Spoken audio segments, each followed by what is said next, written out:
rise, Jasmine exposes shocking evidence of police brutality. With public trust at an all-time low, Jasmine demands a full investigation into police misconduct, challenging Johnson's efforts to protect the system. Will she succeed in holding law enforcement accountable, or will the political machine stand in the way of justice? Stay with us. This is a story worth every second of your time. Under the vaulted ceiling of the Capitol hearing chamber, a tense silence hung like fog before a thunderstorm. Ornate chandeliers cast cold light across the mahogany desks, but nothing warmed the atmosphere. At the center podium, Mike Johnson stood with a posture carved from stone, measured, composed, and fully aware of the cameras that framed him. The room was packed with aides, legal analysts, victims' families, and skeptical reporters who knew this wouldn't be a normal hearing. Johnson leaned toward the microphone, his tone steady but sharpened like a scalpel. "We are gathered today to defend those who defend us," he began. "Law enforcement officers risk their lives every day, only to return home and face lawsuits, harassment, and slander from activist mobs and liberal judges." He paused, letting the words pierce the air. This legislation, the Federal Police Immunity Enhancement Act, isn't a loophole. It's a shield, a necessary one. His final sentence struck with calculated force. "We need to protect the protectors." A ripple moved through the room. Not applause, not dissent, just a low hum of tension shifting from seat to seat. Cameras zoomed in. Reporters scribbled. Jasmine Crockett sat still in her seat, a black blazer hugging her frame like battle armor. Her hands were folded, her posture unflinching, but it was her eyes that drew attention. Eyes that didn't blink, didn't shift, didn't soften. They locked onto Johnson with a glare cold enough to silence applause and hot enough to scorch through granite. She said nothing. Not yet. But her presence was a countdown, a pressure building beneath the surface. The staffer beside her dared not interrupt. The room could feel it.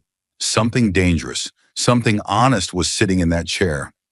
Her silence screamed louder than any outburst. Mike Johnson, confident and unaware, returned to his notes, but Jasmine Crockett was already preparing her first word like it was a weapon forged in fire. And when it came, it would cut through the room like judgment. The silence that followed Jasmine Crockett's piercing stare was not a pause. It was a wound. It split the chamber open just enough for everyone to feel the weight of what had not yet been said. Reporters shifted in their seats, pens frozen midair. Some aides leaned forward unconsciously, drawn to the friction building like static between two thunderclouds. Mike Johnson, sensing it but misunderstanding its nature, leaned further into his role. Not as a mediator, not even as a lawmaker, but as a man defending a fortress he believed was under siege. His voice steadied, but his cadence hardened. Words sharpened, not for truth, but for control. He didn't glance at Crockett yet, not quite. Instead, he pivoted toward the microphone, holding a stack of printed reports in one hand, like a verdict sealed in ink. "Let's stop pretending this isn't a crisis," he said, his tone deepening, measured to sound reasonable even as it twisted reality. Last year, over 5,000 trained officers with families, records of service, and decades of dedication, left the force across this country, not because of pay, not because of danger, but because of fear. He paused, letting the words sink like a stone into a pool of outrage. Fear of being sued for doing their jobs. Fear of having a cell phone video taken out of context destroy 20 years of service. Fear of walking into a courtroom as a defendant instead of a defender. He raised a document, an internal memorandum from the National Police Federation, and held it just high enough for cameras to capture it. This report shows a staggering 43% increase in civil litigation targeting law enforcement personnel. Many of these lawsuits, ladies and gentlemen, are baseless. They are not about justice. They are about punishment.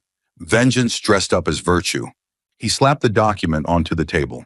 The echo bounced across the chamber like a gavel of his own. How do we expect men and women to serve, to walk into chaos, to face down danger, when they know every decision, every second, could end not just their career, but their livelihood, their home, their future?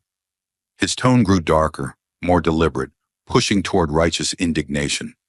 We are bleeding out our best and brightest because we've allowed the courtroom to become a weapon against those we send to keep order.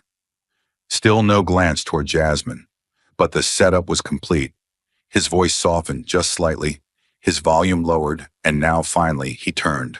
Slowly, deliberately, like a blade being drawn. He looked directly at her. "Congresswoman Crockett," he said, voice soaked in rehearsed politeness that barely concealed its edge. "I appreciate your passion, but passion without discipline is just noise, and this chamber deserves more than noise." The words didn't echo. They struck. Clean, cold, precise. Behind him, a few aides exchanged smirks, emboldened by the moment. The crowd didn't erupt, but something shifted. Something smug. Something sharp. Jasmine didn't twitch. Her fingers rested gently on the lacquered surface of the desk, motionless but alive with tension. The lights caught the edge of her cheekbone, the fire behind her stillness unmistakable to anyone truly watching. Her silence wasn't surrender. It was a promise. Mike Johnson didn't know it yet, but with those 13 words, he hadn't dismissed her. He had summoned her. He had summoned her, and the room felt it, not like a ripple, but like the stillness before a fault line gives way. Jasmine Crockett rose slowly, deliberately, with the kind of composure that doesn't ask for silence. It commands it. No papers in her hands, no speech prepared, no tablet glowing with pre-written lines. All she brought to the podium was lived experience, unprocessed grief, and a moral clarity so sharp it cut the distance between her and every man in that room. Her chair slid back without a sound, but the air shifted around her like gravity itself had changed direction. The lens of every camera in the chamber snapped toward her in unison. Not because she moved, but because she meant to move. Her frame, though modest in height, seemed to stretch taller under the weight of everything she was carrying, and yet there was no rage in her posture, only precision, no panic, only purpose. She stood like a prosecutor in the highest court of the land, except this court had forgotten the names of the dead. She had not. Her voice came next, low, restrained, yet heavy as judgment, and it split the room in half. "You speak about officers resigning," she said, and even her pause afterward felt intentional, weaponized. "I want to know, who speaks for the people who were shot dead and never got a day in court, never got an investigation, never even got a name read into this record?" Her words were not a question. They were a verdict, and it landed with a cold finality that made several lawmakers blink without realizing it. One aide, seated behind the subcommittee desk, instinctively reached for a pen, only to set it back down, paralyzed by the shift in tone. Jasmine's eyes remained locked forward, not flaring, not wild, but utterly still, as if motion itself might corrupt the truth she had just delivered. In that moment, she was not debating. She was accusing, not on behalf of a party, but on behalf of the unburied. Mike Johnson didn't speak. No one did. Even the microphone seemed to hesitate, holding her words inside their metal frames like confessionals sealed shut. The chamber was no longer a chamber. It had become a mirror, one that forced every man and woman inside to confront what they'd chosen to ignore. That behind every statistic Johnson had thrown on paper, there was blood still drying, lives still uncounted, and ghosts still waiting for their names to be said aloud. And Jasmine Crockett had just opened the door wide enough for all of them to enter. The air in the room thickened, as if the very walls were holding their breath. Jasmine Crockett stood there, her presence filling the space like a force that couldn't be denied, couldn't be ignored. Every eye in the chamber was on her, but it wasn't the way they looked at her that mattered. It was the way they felt her presence. The weight of every injustice she was about to bring to light pressed down on them like an unrelenting tide. And she hadn't even begun speaking yet. Without a hint of hesitation, her voice broke the stillness, calm, controlled, yet laced with the power of 1,000 unspoken truths. "Breonna Taylor." The name hung in the air, as if the room itself was caught in its gravity. The sharpness of her voice sliced through the tension. "Tamir Rice." There was no mercy in her delivery, no softness. Every syllable landed with purpose. "George Floyd." With each name, the collective breath of the room faltered. Every person present, regardless of their position or political alliance, felt it. The weight of those words, each one a life stolen, a life erased by the very systems meant to protect them. Jasmine let the names linger in the air like a death sentence they couldn't escape. Eric Garner, she finished, her voice steady but unyielding, as if she was summoning the spirits of the fallen into the room, demanding they be heard. The room was silent, but it wasn't the peaceful silence of agreement. It was the silence of accountability. The silence that came when the unspoken truth had been said aloud, and there was nowhere to hide from it. She paused, letting the power of those names build, to make sure no one in that room could forget what they meant. She could feel the eyes on her, some uncomfortable, some defiant, but all forced to reckon with what she was about to say next. Jasmine's hand moved to the side and grabbed a thick binder. It was no more than a stack of papers, but to her it was the weight of 1,000 lives, the untold stories of victims forgotten. She slammed the binder onto the table, the noise echoing across the chamber, causing a few heads to jerk back in surprise. It wasn't loud. It didn't need to be. It was final. "This," she said, her voice firm and unwavering, "this is a list of 217 civilians who were killed by law enforcement officers, their lives taken with impunity, with no consequences." Her hand hovered over the binder, but it wasn't just a document she was presenting. It was a living accusation, a testament to every death swept under the rug, every name erased by the machinery of power. 217, she repeated, letting the number roll off her tongue, as if saying it again would make them feel the gravity of it.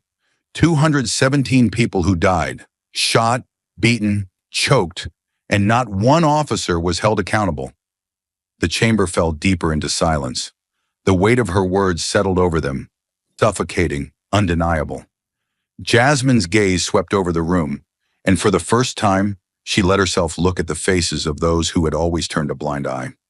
"These aren't just statistics," she continued, her voice rising with the force of her passion, but still controlled, deliberate. "These are lives. These were sons, daughters, mothers, fathers. These people were not just numbers on a sheet of paper. They were human beings, and their lives were worth no less than anyone else's. Yet they were silenced, erased, ignored by a system meant to protect them." Her eyes never left the faces of those who opposed her. She could feel their discomfort. She could feel them shifting under the weight of what she was saying. The room, the nation, could no longer hide behind half-truths and political rhetoric. Jasmine wasn't just speaking for herself. She was speaking for every mother who had lost a child to unjust violence, every victim who had never seen justice, every family left in the cold without answers. And with every name, with every page she turned in that binder, she made sure the room understood. You cannot look away anymore. As the last of her words hung in the air, a soft sob was heard behind her. A mother had begun to cry, her hands clutching a photograph of her lost son, the weight of that grief pressing down on her chest. Jasmine didn't look back. She didn't need to. She had already said everything that needed to be said. The sorrow in that room had already taken root. The room still hummed with the remnants of Jasmine's words, the names she had spoken hanging in the air like ghosts, unseen but unshakable. The heaviness of 217 lives, each taken with impunity, clung to the room like a thick fog. But Mike Johnson, despite the sudden weight of it all, remained unshaken. He straightened his suit, adjusting his tie with a practiced motion. His eyes didn't flicker. His voice was as cold and composed as ever, cutting through the tension like a razor. "We cannot tear down an entire system based on the mistakes of a few individuals," he said, his words deliberate, each one calculated. His voice was firm, but there was an edge to it, a subtle arrogance creeping into his tone. "Yes, there have been tragic incidents. Yes, some officers have gone too far. But we must not let these isolated cases define the entire law enforcement community. This system was built to protect." He paused for a moment, as though weighing the words carefully before delivering them with the full force of his rhetoric. "We cannot let the media and political pressure force us to dismantle the very institutions that keep our communities safe." His gaze drifted over the room, searching for those who would rally behind his words. "We cannot allow the actions of a few bad apples to define the entire tree." Jasmine sat there, her posture unflinching, every fiber of her being radiating an intensity that matched the atmosphere. She felt the words slicing through the air, but it wasn't the first time she'd heard them. She knew this argument too well: the defense of power, the justification of systemic failure, the plea to protect the status quo at all costs. But this time, there was something different in the air. There was a deep, undeniable ache that could no longer be ignored, no matter how hard they tried to mask it. Mike Johnson continued, his voice now rising with the cadence of someone certain that his argument would win the room over. What we are talking about here isn't just a few bad decisions. It's about protecting those who risk their lives every single day. Law enforcement officers should not be treated as criminals simply because of the stories that sell in the media. We need to stop turning every police officer into a villain just because it's convenient for the narrative. He looked directly at Jasmine now, his eyes sharp, his smirk barely noticeable. The words were meant to sting, to undermine her credibility.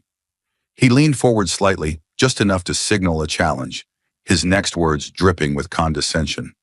"You've spent more time on social media than in actual lawmaking," he said, his voice smooth, mocking even. "Maybe that's why you confuse headlines with hard evidence." The room went still, his words hit with the sharpness of a slap, and for a moment it felt as if the entire chamber held its breath. Jasmine didn't flinch. She didn't react outwardly. But inside, the words landed like a punch to the gut. He was playing the oldest game in the book, the one that dismissed her as a politician of the moment, a headline chaser with no substance.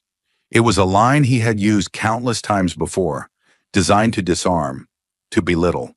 But it wouldn't work this time. Jasmine Crockett wasn't a rookie in these battles. She had learned long ago how to stand firm in the face of people like him. Her gaze never wavered from him. She didn't need to respond in the same tone, didn't need to match his arrogance with her own. The truth was her weapon, and she had just set it in motion. The weight of his words, their dismissal of everything she had fought for, was clear. But Jasmine had a strength that came from years of watching the system fail, years of witnessing the consequences of that failure, and years of fighting to make those in power see the damage they had caused. And she knew this moment was one of many that would define how far she was willing to go. As the last of Johnson's words hung in the air, Jasmine's hands subtly tightened on the edge of the table, her fingers pressing into the wood as if drawing strength from the very surface. She had been dismissed, undermined, but she wasn't done. Not yet, not by a long shot. The tension in the room was suffocating. Every eye was on Jasmine as she stood motionless for a moment, allowing the silence to expand, to make her presence felt in a way words could not. Mike Johnson had spoken with the authority of someone who thought he had all the answers. But Jasmine knew something he didn't, that the truth had a way of rising, no matter how deep they tried to bury it. She reached into her bag without a flicker of hesitation, as if she had already anticipated this moment long before the hearing began. Her fingers brushed the small USB drive, a nondescript piece of plastic that contained the weight of justice denied. Her gaze remained locked on Johnson, but it wasn't just him she was addressing now. It was everyone who had ever turned a blind eye to the truth, every person who had swept the pain of the voiceless under the rug of political convenience. She held the USB up, the small device reflecting the harsh light of the room. "This," she began, her voice steady but piercing, "is the truth you've been avoiding." The words echoed through the room, sharp and clear. She could feel the shift in the air as she pressed the button to play the recording. It was a simple gesture, but it felt like the prelude to an inevitable reckoning. The audio filled the room, muffled at first but clear enough to cut through the tension like a knife. The voice on the recording was unmistakable. A police officer, his tone dripping with a disturbing sense of entitlement. "Don't worry," the officer's voice sneered, low and casual. "I've got the law protecting me." There was a sound of a struggle, a grunt, and then a sickening crack, followed by a brief, unsettling silence. "That immigrant's arm is broken, but I'm covered.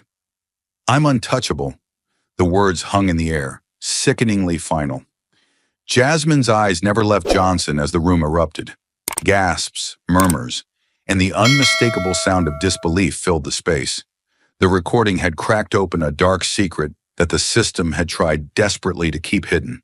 The officer's words were not just those of a rogue individual, they were the embodiment of the rot that ran through the very core of the system Johnson had been defending. Jasmine had given them a window into the impunity, the arrogance, the corruption that was too often allowed to go unchecked. Mike Johnson's face turned a shade of pale Jasmine had never seen before. His jaw clenched, and for a split second, she saw him try to hold his composure. But the facade was gone. His fingers gripped the edge of the podium, knuckles turning white.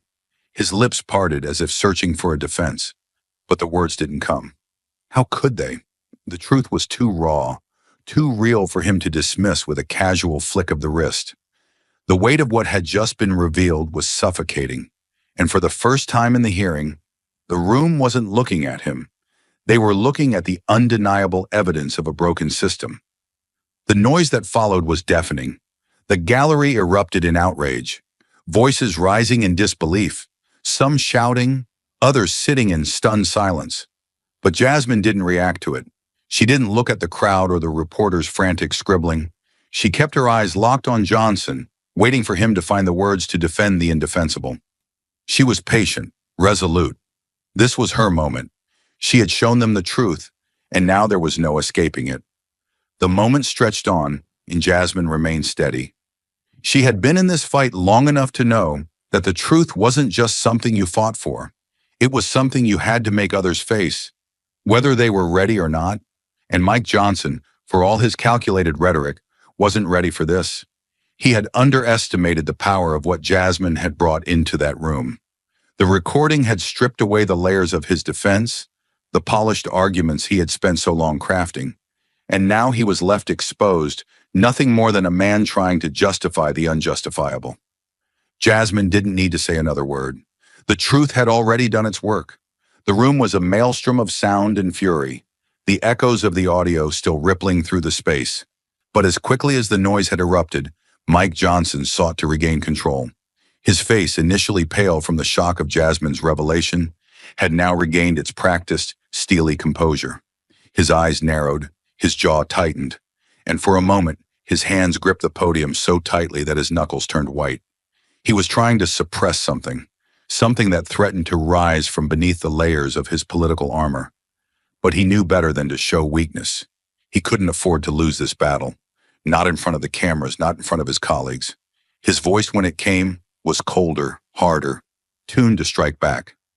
"We cannot rely on unverified videos or audios to indict an entire institution," Johnson declared, his tone sharp and dismissive, as though the evidence Jasmine had presented was nothing more than an inconvenience. "This is not about justice. This is about political theater." He straightened up, his posture signaling authority as if to remind the room who held the power here. His gaze flicked toward Jasmine, a flash of contempt crossing his features. "What you've presented here is nothing more than a political stunt, turning law enforcement into the villain to score points for your agenda." The words hung in the air like smoke, but Jasmine didn't flinch. She didn't look away.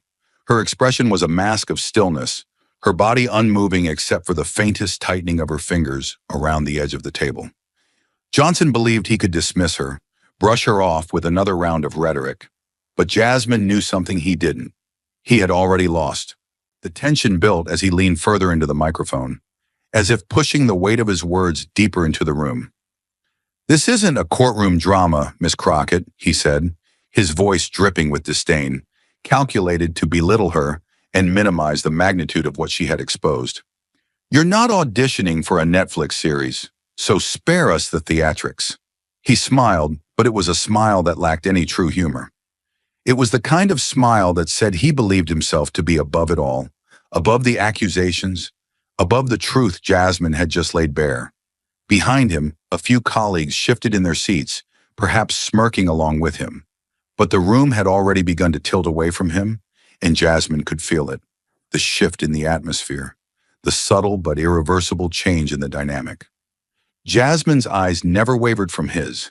She hadn't moved, hadn't spoken a word. But the silence she allowed to stretch between them was far louder than any verbal exchange.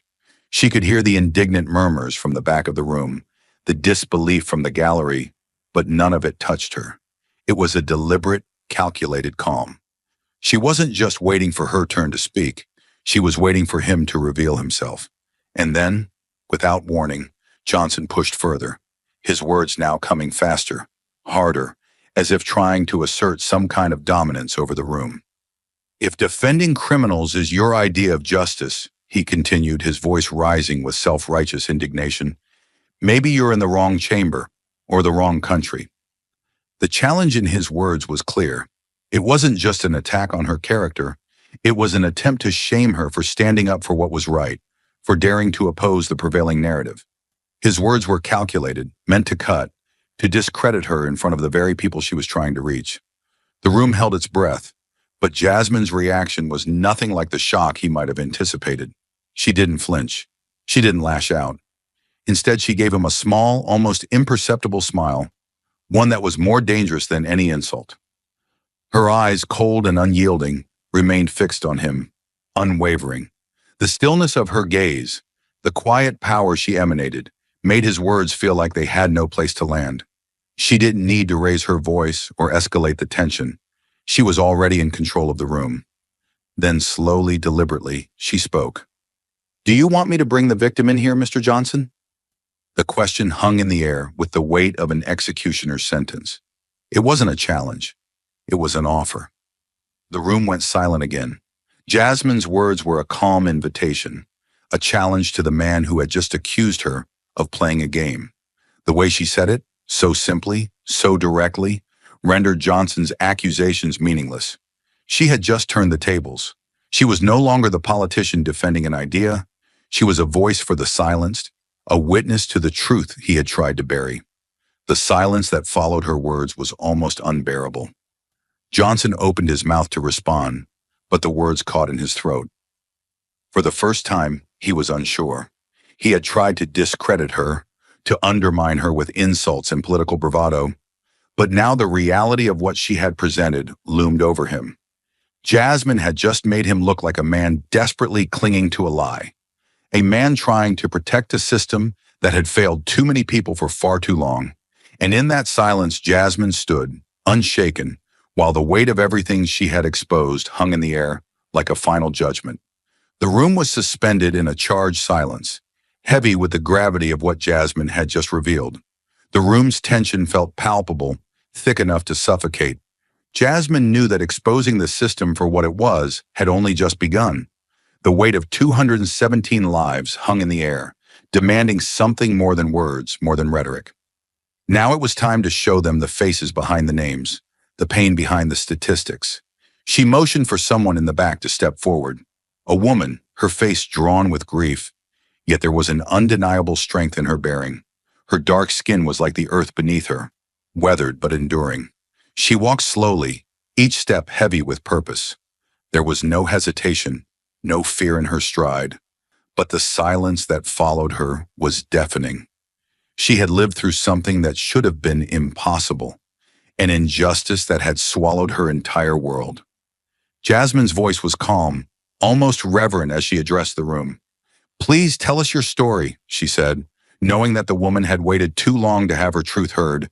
The woman standing before the committee now, her hands trembling just slightly, took a moment to steady herself before speaking. The grief was there, in the sharp tremor of her voice, but underneath it was something far more powerful, a raw, unstoppable courage. "My son," she began, her voice shaking but clear. "He was 17. A boy just starting his life. He had dreams. He didn't carry a weapon. He wasn't a threat to anyone. He was just waiting in a parking lot. That was his crime." She paused, blinking hard to hold back the tears. The room was still, hanging on every word she spoke. "They pulled him out of his car. Just like that. No reason, no explanation. They threw him to the ground. My son was begging them, trying to explain, trying to tell them he was just waiting for a friend. But they didn't care." Her voice cracked, and she took a sharp breath, trying to compose herself. "They beat him. They hit him again and again until he couldn't breathe. He cried out. He begged. He was 17, and they—" The words faltered in her throat. She couldn't say it. She didn't need to. The pain was too much, and the room felt it too. A tear slipped down her cheek. but her voice held firm, powered by a truth she couldn't deny anymore. And when he was gone, when my son was lying there, on that cold concrete, those officers just walked away. They didn't stop. They didn't even look back. My son died, and they walked away. Her hands clenched into fists, but her voice remained steady, cutting through the air like a blade. No charges, no investigation. They let him die, and they didn't even have the decency to pretend they cared. The room was unnervingly still, as though time had stopped moving. Jasmine watched, her gaze unwavering, her heart heavy with the weight of this mother's grief. The woman's voice trembled, but she didn't falter. "I just want to know, who will answer for his life? Who will answer for the last words he said? Who will answer for the life they stole from me?" Her voice broke completely, and the room felt the power in the question. Raw, aching, unrelenting. Tears flowed freely now, her face contorting in pain that had been buried for too long. The quiet sobs of the woman filled the room, a painful reminder of the cost of the laws they protected. Jasmine didn't speak immediately. She allowed the silence to stretch, to settle in, to make every single person in that room feel the immense weight of the words they had just heard. Then Jasmine spoke, not with anger, but with the quiet intensity of someone who had been fighting for far too long, someone who had lived with this pain. "This," she said, her voice unwavering, "is what we are talking about. This is what Mike Johnson is defending. The system that leaves mothers like this with no answers, no justice, no peace. This is the reality of the law they want to protect." She let the words linger in the air, heavy and undeniable. This mother, this woman who has lost her son, who will never get to hear his laugh again, to watch him grow into a man. She deserves justice, but instead she gets a system that allows those who killed him to go free. Jasmine's eyes swept across the room, challenging anyone to deny the truth of what she was saying. "What do you say to this woman? What do you say to her pain? Do you tell her that the system is fine? That it works?" Jasmine's voice had risen, but there was no anger in it, only the raw, palpable grief of someone who had seen too much. The room was silent now, suffocating under the weight of her words, and for the first time in that hearing, it felt as if the world had stopped, the only thing left being the truth of a mother's loss, the truth of a system that had failed her, and the truth that Jasmine was demanding be heard. The room seemed to contract under the weight of the woman's testimony, each word she spoke pressing down harder, as though the very air was being squeezed out of the space. The mother's grief, raw and relentless, had pierced through the polished veneer of Mike Johnson's calm. But it hadn't broken him, at least not yet. His face remained composed, though the faintest tremor in his hands betrayed a crack in his armor.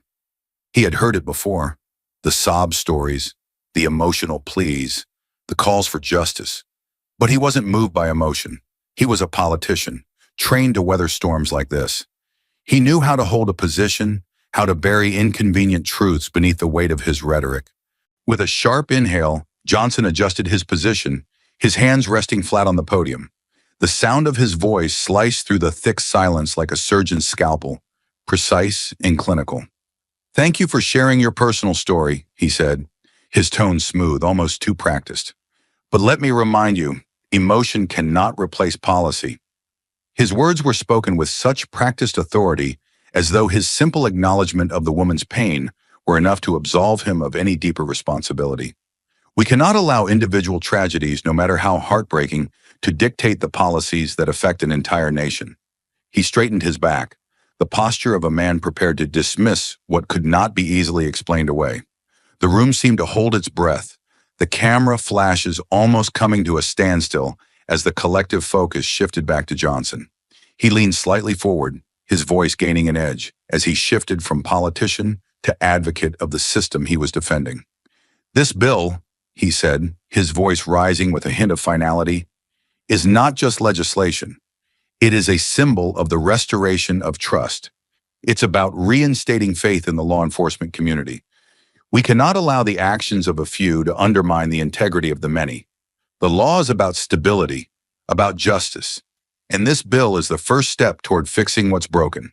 He paused, the self-assurance in his words enough to fill the room with an almost suffocating certainty.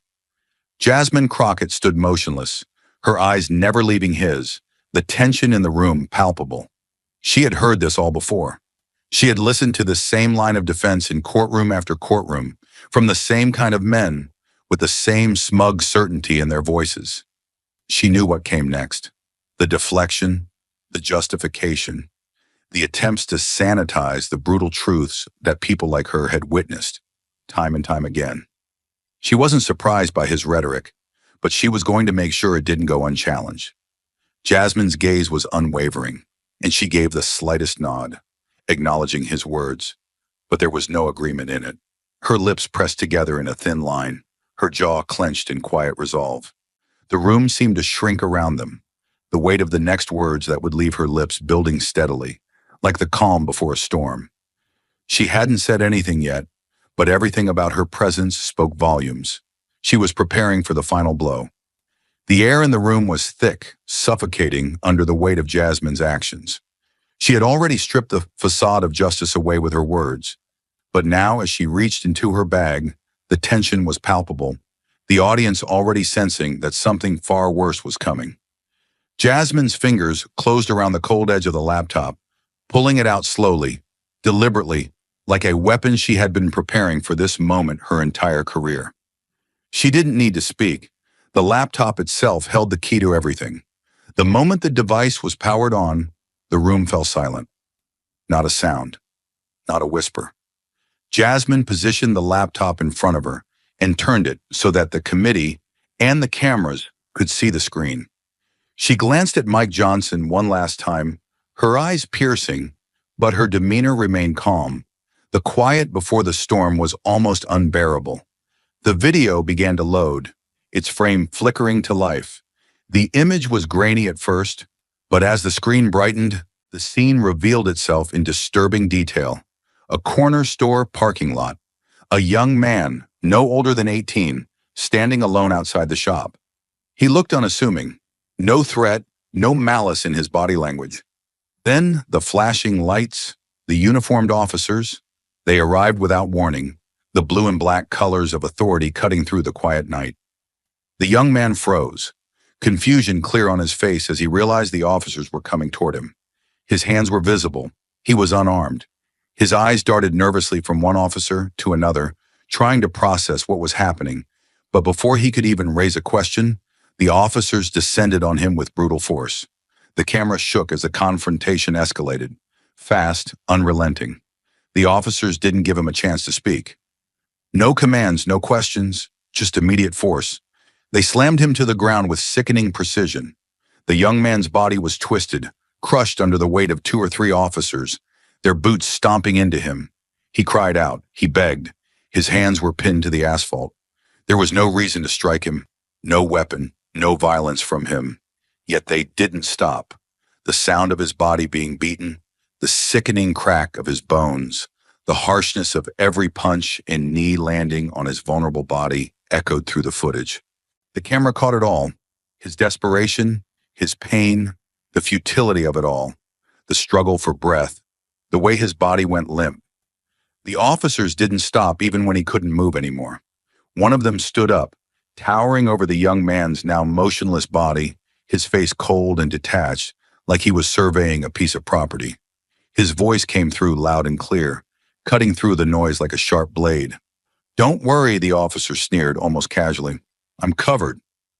The words were chilling. "I've got the law protecting me." The officer was untouchable, or so he believed. He spoke with an arrogance that suggested he was untouchable not only by law, but by the very rules of humanity. "I'm untouchable," he repeated, as if daring anyone to challenge him. And just like that, the boy, already struggling to breathe, already near death, was left abandoned on the concrete. The video paused momentarily as the horrific finality of the scene settled in. The boy's body lay there, lifeless, and yet the officers seemed indifferent, as if what had just happened was routine. What followed was the unmistakable sound of one officer muttering, "I don't fear anything," a final, damning statement that sealed the truth of what had just transpired. Jasmine didn't need to speak. The video was damning enough. But she did, her voice cutting through the shocked silence like a whip. This is what we are defending? This is what you are trying to protect with your bill, Mr. Johnson. Her eyes never left the screen, never wavered from the audience in front of her. This officer had no fear. He knew he was covered. He knew he could do this and walk away without consequence. And this, Jasmine continued, her voice growing colder, is what your bill defends. It is a system that allows this to happen, and when it does, it walks away. The room was frozen. The video was still playing, but no one was watching it anymore. Not just the officers, not just the political figures, but everyone in the room, the nation, who now saw what this system was capable of. Jasmine's gaze was steady, unyielding. There were no more words to hide behind, no more arguments to be made. Mike Johnson stood motionless, his face drained of color, his earlier confidence evaporating like smoke in the harsh light of truth. And Jasmine, poised and unmoved, allowed that truth to hang in the room for just a moment longer. The weight of it was unbearable, and it was clear. There was no escaping what had just been shown. The weight of the video still hung in the room, a heavy presence that no one could escape. The air was thick, suffocating under the knowledge of what had just been exposed. For a moment it felt as if time had stopped. Every eye in the room was fixed on the screen, yet no one was truly looking at it anymore. They were staring at the silence, at the uncomfortable truth, and it was as if the very walls of the chamber had begun to close in on them. Then with a sudden, almost violent motion, a Republican committee member slammed his pen onto the desk. The sound of it was like a gunshot in the room, loud enough to draw everyone's attention. His face was flushed, his body stiff with indignation. He rose from his chair without a word, his eyes not meeting anyone's, and walked out of the room with an almost military precision. His footsteps echoed as they faded into the hallway, the door swinging shut behind him with a resounding thud. The room was left in a stunned silence, as if everyone had just witnessed a public surrender, a withdrawal that spoke volumes more than any words could. A soft sound broke the quiet, a sob. It came from one of the reporters in the back of the room, her hand pressed tightly against her mouth, trying to stifle the emotion that had suddenly overwhelmed her. She hadn't expected to be moved like this. She was here for the story, but what she had just seen was no longer just a story. It was a wound, raw, bleeding, and impossible to ignore. Her eyes were red as she blinked back the tears, but she couldn't stop them from falling.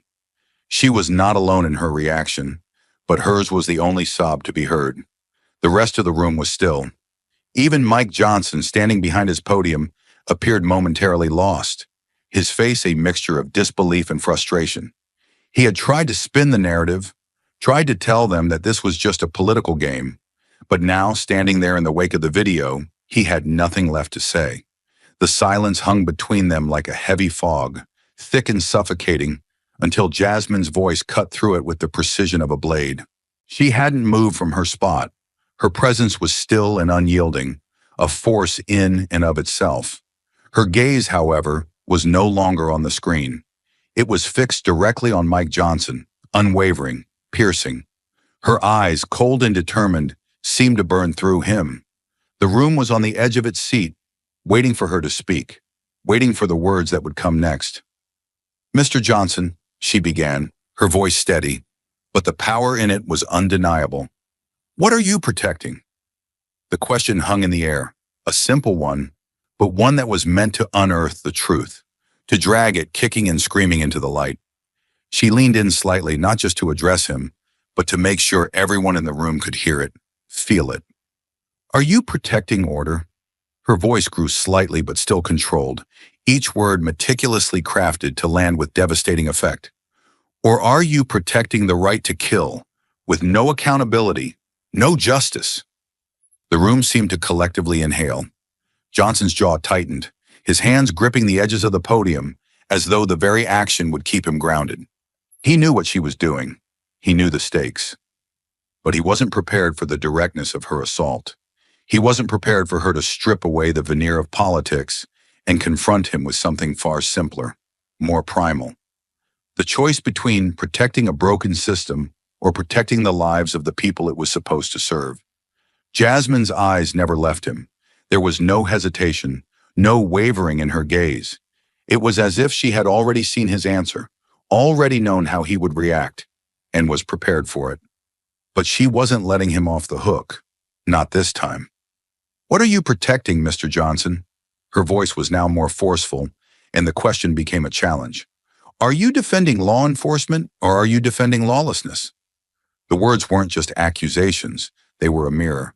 They reflected everything Johnson had tried to protect: his career, his legacy, his vision of law and order, and shattered it in an instant. He could no longer stand behind the shield of political rhetoric. He could no longer hide behind the tired tropes of protecting the police. The evidence was right there in front of him. He had failed to acknowledge the victims, the pain, the real lives lost in the wake of the law he claimed to defend. For a moment, Johnson stood there, speechless. His lips moved, but no words came out. The room, which had once been dominated by his voice, was now taken over by Jasmine's unflinching stare. She had stripped him of his defenses, exposed the heart of his argument for what it was: a shield for a system that allowed tragedy after tragedy to unfold without consequence. His face reddened, his expression hardening. But Jasmine didn't back down. She didn't flinch. She wasn't going to let him bury this with more empty rhetoric. Behind her, the gallery remained still. The reporters were scribbling furiously, capturing every moment, every word. But the eyes in the room were on Jasmine, watching her as she pressed forward with a quiet intensity that could no longer be ignored. "You have spent your time," she said, her voice low but unwavering, "fighting to protect a system that protects nothing but itself. And you stand here, in the face of everything we've seen, and you dare to lecture us about law and order?" Her voice broke through his defenses like a tidal wave. "You cannot look at what just happened and say that this bill is about justice." She paused, allowing the weight of her words to settle. "This bill is not about justice, Mr. Johnson. It is about keeping people in power, no matter the cost." The tension in the room was now at a boiling point. Jasmine had turned the table. Mike Johnson's carefully constructed arguments now lay in ruins, shattered by her unflinching truth. Her eyes, still locked on his, were unyielding, cold as steel. She had just given him his moment to defend himself, but there was nothing left to say. As the room shifted, people leaned in closer, hanging on her every word, waiting for the final strike. Jasmine stood like a force of nature, the weight of her words still ringing in the air. Mike Johnson had lost his footing, but Jasmine had only just begun to expose the truth. The battle wasn't over. It had only just started. The silence in the room was deafening, oppressive even, as the video continued to play. The footage had struck with the force of a hurricane, devastating everything in its path. The chaotic sounds from the recording were still lingering in the air, like the screams of a victim too often ignored. And now, as the final scene unfolded, the weight of the truth was undeniable. Mike Johnson, once so assured of his position, stood frozen, his face pale and twisted in a way that betrayed the cracks in his carefully constructed armor. The reality had settled into the room, and it was undeniable. The system was broken, and the people who had long been its defenders were now exposed for what they truly were. For a moment, the room felt stuck in time. No one dared speak. No one dared move. The tension was thick, wrapping around everyone like a vice, squeezing every last bit of air out of the space. Jasmine Crockett stood still, her presence powerful, unwavering, as if the weight of her words had already done its work. The shock had passed. Now it was time for the reckoning. Then it happened. One of the Republican congressmen, his face a mixture of anger and confusion, shifted in his seat. His hand moved to the microphone, and his voice, strained, unsure, cut through the silence. "Mr. Chairman," he said, his voice trembling slightly, "I think we need to take a moment. We need to pause. We need to discuss what we've just seen before proceeding further." The words were tentative, hesitant, as if he too was grappling with the gravity of what had been revealed. His eyes flicked nervously around the room, not quite meeting anyone's gaze. The room was charged with energy now, the tension spreading like wildfire. More members of the committee from both sides of the aisle began to murmur their agreement. Some looked at one another, uncertain, unsure of what to do next.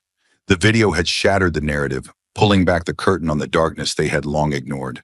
For the first time, the truth was undeniable, and no amount of political spin could hide it. The murmurs grew louder as another voice, this time a more senior Republican, spoke up. "I agree with my colleague," he said, his voice surprisingly steady, yet full of a quiet conviction. "We need to reconsider this bill. We can't move forward with a vote when something this serious has come to light." His words were like the sound of a key turning in a lock, the beginning of a shift, a crack in the foundation of Johnson's unwavering defense. The air in the room thickened further, the realization settling in that they were no longer playing a political game. This was real. This was life and death. And the system they were trying to protect had just been exposed for its complicity in the violence. Johnson's jaw clenched as he stood, trying to maintain his composure. He had spent years crafting this bill, pushing it forward with the belief that it would restore order, protect the law enforcement community. But now the very people who had once rallied behind him were beginning to falter. One by one, his allies, those who had stood firm in their support, began to hesitate. Some looked away, others exchanged furtive glances, but none were willing to meet his eyes. His voice, when it came, was strained and brittle. "We cannot let emotion drive this process," Johnson insisted, his words laced with desperation. "This is about the rule of law. This is about restoring confidence in the institutions that protect us." But there was no confidence in his words. They fell flat, hollow against the truth that had already been exposed. Jasmine's eyes remained locked on him, unwavering, unyielding. She had already won. The battle wasn't over, but the tide had turned, and now she was ready to push further. "Mr. Chairman," she said, her voice steady, cutting through the murmurs and uncertainty in the room, "I'm not here for policy that ignores the truth. I'm not here to let this moment slip by as just another tragedy to be glossed over. We need action. We need accountability." She paused for a moment, letting the weight of her words settle in, her gaze sweeping the room, seeing the faces of those who had once stood firm in defense of a broken system. "It's time we finally face the reality of what's happening in our communities. The police cannot be above the law, and we cannot continue to protect them when they commit violence with impunity." Her words were sharp, and they hit their target with surgical precision. Jasmine wasn't finished. She had fought too long, too hard to let the moment slip away. "It's time to establish an independent commission," she said, her voice unyielding. "A commission to investigate police misconduct and abuses of power. A commission that will finally hold accountable those who have been allowed to hide behind a badge and the law." The words hung in the air, bold and final, and the room went silent again. Mike Johnson stood frozen, his hand gripping the podium, his knuckles white. His face was a mask of frustration and disbelief.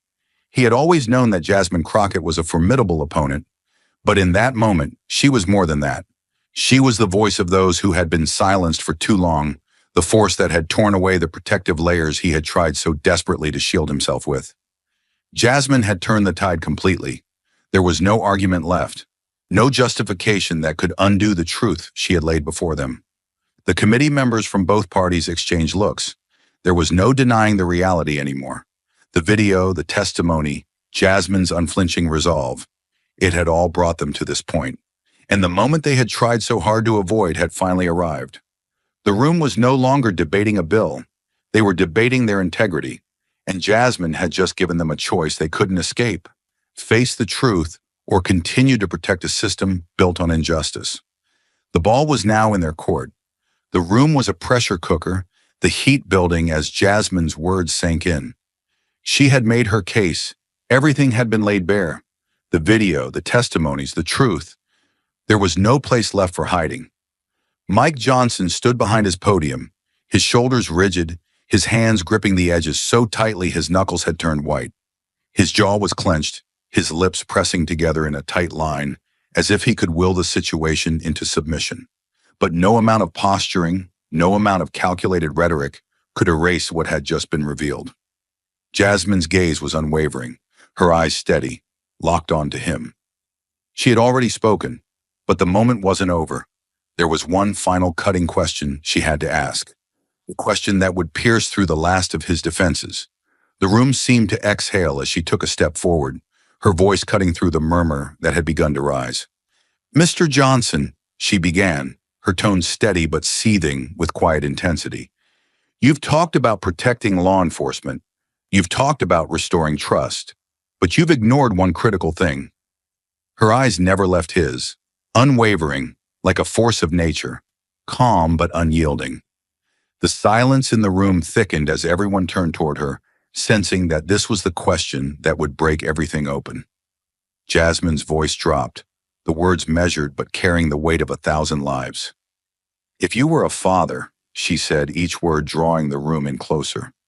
"If you were the father of a son who had been beaten to death by police, no weapon, no resistance, would you still be writing this bill? Would you still stand behind it?" The room fell into a profound silence. The question hung there, unanswered, thick with implication. The tension was suffocating. It wasn't just a question about law anymore. It was a question about empathy, about humanity. It was a question that, for the first time in this entire debate, stripped away the political games and placed the truth of human suffering right in front of everyone. The eyes of the committee were fixed on Mike Johnson, their expressions a mix of disbelief and anticipation. Would he answer? Could he answer? How could he? Jasmine stood firm, her posture unshaken, her eyes never leaving his. The question was out there now, and no amount of deflection or political spin could undo the force of it. Mike Johnson's face twitched. For a brief moment, the man who had been so confident, so assured in his defense of the bill, seemed to crack. His mask slipped, just slightly but enough for everyone to see. His mouth opened as if he was about to speak, but no words came. His breath hitched, and his chest rose and fell with a nervousness he hadn't shown before. The silence in the room deepened. The camera zoomed in slowly, almost imperceptibly, focusing on his face.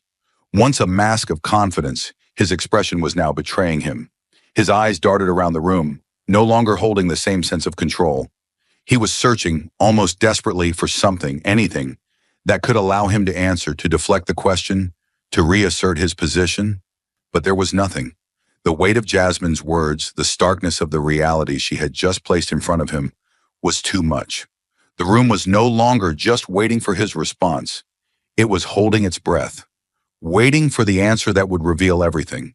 The camera zoomed in closer, capturing every flicker of uncertainty, every moment of hesitation. For the first time in the entire hearing, Mike Johnson looked vulnerable, his face pale, his eyes wide, his lips trembling as he tried to force a response. But it wouldn't come. The question had shattered the facade. Jasmine didn't need to press him further. The power of the moment lay in the question itself, the simple, brutal honesty of it. A father, a son, a death that could not be explained away. And Mike Johnson, for all his political maneuvering, had no answer to that. Not an answer that would satisfy anyone in that room. Not an answer that could ever justify the law he had been defending. Jasmine took a slow breath, her lips curling into a small, knowing smile. It wasn't one of triumph. It was one of quiet understanding. She had done what she came to do. She had exposed the raw truth that no amount of political deflection could hide. She hadn't needed to shout. She hadn't needed to escalate. The truth had spoken for itself, loud and clear, and it had left Mike Johnson speechless.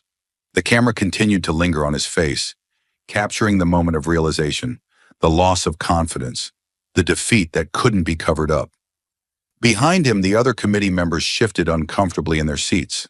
The realization was spreading. This wasn't about law anymore. This was about human lives. This was about the people who had been sacrificed on the altar of a system that had failed them. The silence in the room stretched on, and Jasmine stood there, unflinching, waiting. The power of her question had already done its work. It had broken Mike Johnson. It had broken the narrative, and there was no going back now. Thank you for watching until this moment and for standing with us on this journey for justice. Your support means everything. Like, subscribe, and turn on notifications so you never miss what's next. And we'd love to hear your thoughts. Leave a comment below and let us know what moved you most in this story. Together, our voices make a difference. On Capitol Hill, under the blazing spotlight of national scrutiny, Jasmine Crockett and Caroline Leavitt clash over the future of America's energy. One vision for a green revolution, the other for economic survival. With $95 billion already lost to climate disasters, Jasmine calls for bold, immediate action, while Caroline warns that millions of jobs are on the line, threatening to cripple the nation's economy. The tension explodes as both women push their limits. Who will truly decide America's fate? The fight for a sustainable world, or the fight for survival at any cost? Stay with us. This is a story worth every second of your time. The Capitol Hill hearing room buzzed with a low hum of anticipation, cameras flashing, and microphones buzzing as the session was about to begin. The stage was set for one of the most crucial debates of the year, a public confrontation over the future of America's energy policy and its approach to climate change. At the heart of the room, the two figures destined to clash were already seated. Jasmine Crockett, a Democratic congresswoman, sat tall and poised, her eyes sharp and focused. Known for her unrelenting commitment to justice, particularly for marginalized communities, she had long been a passionate advocate for environmental reform and climate justice. In her mind, the stakes couldn't be higher. Communities of color and low-income neighborhoods were already bearing the brunt of climate change's destructive effects. The heat waves, floods, and hurricanes were becoming deadlier, and Jasmine knew that urgent action was needed.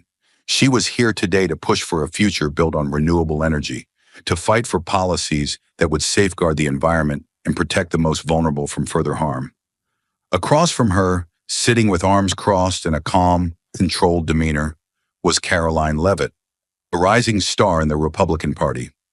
A fierce conservative, Caroline was staunchly opposed to the rapid transition to green energy that Jasmine and others were pushing for. With her belief in free market capitalism, Caroline argued that such drastic changes could devastate the economy, particularly oil and gas industries that employed thousands of hardworking Americans. To Caroline, the solution wasn't to shut down fossil fuels, but to find a balance between innovation and stability, ensuring that the country didn't lose its economic footing while addressing environmental concerns. As the room settled into a tense silence, Jasmine Crockett stood tall, her eyes scanning the faces in front of her. The weight of what she was about to say hung heavily in the air, the moment ripe with urgency. She leaned into the microphone, her voice steady but filled with a raw intensity. "I'm not here to play politics," she began, locking eyes with Caroline Leavitt. "I'm here because people are dying, and I won't sit idly by while we continue to ignore the toll that climate change is taking on our most vulnerable communities. The truth is, those who are suffering the most are not the wealthy elite. It's the poor, the minorities, the families that have been systematically excluded from the resources they need to survive." Jasmine's hands clenched into fists as she felt the truth of her words, her resolve solidifying with every breath. These communities are facing hurricanes, wildfires, floods, disasters that have been growing worse with each passing year. And do you know who bears the brunt of this devastation? It's not the people who live in high-rise condos or suburban mansions. It's the families in New Orleans who are still rebuilding after Hurricane Katrina, the residents of Puerto Rico still without power years after Maria, the children in Flint, Michigan, drinking poisoned water because our system failed them. She paused for a moment, letting the weight of those words sink into the room. The tension was palpable as the eyes of lawmakers and the media bore down on her. This is not a distant problem. This is now. And it is time for us to act, not just for the people in the room, but for everyone who cannot be here to fight for themselves. Her gaze shifted slightly, now focused on the policies she was proposing. "I am calling on this government to take bold, decisive action. We need policies that will cut greenhouse gas emissions and transition to renewable energy. This means shifting away from fossil fuels and embracing the power of solar and wind energy, the energy of the future. It's time we invest in a clean, sustainable future for all Americans, not just the few who can afford to escape the consequences of climate change." Jasmine's voice grew stronger, her words gaining momentum, the urgency building. "And here are the facts. Over the past decade, Extreme weather events have increased by 50%. Floods, wildfires, heat waves, they're not just inconvenient. They're destroying lives, ravaging homes, businesses, and communities that already struggle to get by. And who pays the price? The working class, the marginalized, the communities that are least prepared to recover from these disasters. She was almost out of breath now, the force of her argument driving her forward. In 2020 alone, wildfires in California displaced over 100,000 people, people who had nothing but the clothes on their backs. Puerto Rico's power grid collapsed not once, but twice, and after every disaster, those families are left to pick up the pieces while big corporations and politicians pretend the problem doesn't exist. Jasmine took a moment to steady herself, her gaze sweeping the room. We know the solution. We know how to transition to clean energy. We know how to create jobs that protect both people and the planet. But we need leadership. We need the courage to stand up to the fossil fuel industry and demand that they stop prioritizing their profits over the well-being of our citizens. The room was silent, every eye fixed on her, the weight of her words hanging heavily in the air. It wasn't just about energy or policies anymore. It was about human lives. It was about justice. As Jasmine Crockett finished her passionate call for action, the room seemed to hold its collective breath. Every word she spoke carried the weight of desperation, of lives lost and communities left to suffer. But the silence was shattered by a voice that could not have been more different. Caroline Leavitt leaned forward in her chair, her calm, measured tone cutting through the tension like a knife. She wasted no time in responding, her gaze never leaving Jasmine. "Let's be clear, Jasmine," Caroline began, her voice cold and precise. "What you're proposing is not a solution. It's a fantasy. You say you're fighting for the working class, but I'm the one here speaking for real Americans, the ones who wake up every day to build this country with their hands, the ones who depend on industries like oil, gas, and coal. You want to gut their livelihoods for the sake of an untested dream? You want to put millions of jobs on the chopping block, all in the name of your so-called clean energy revolution?" The words hit hard, a stark contrast to Jasmine's impassioned speech.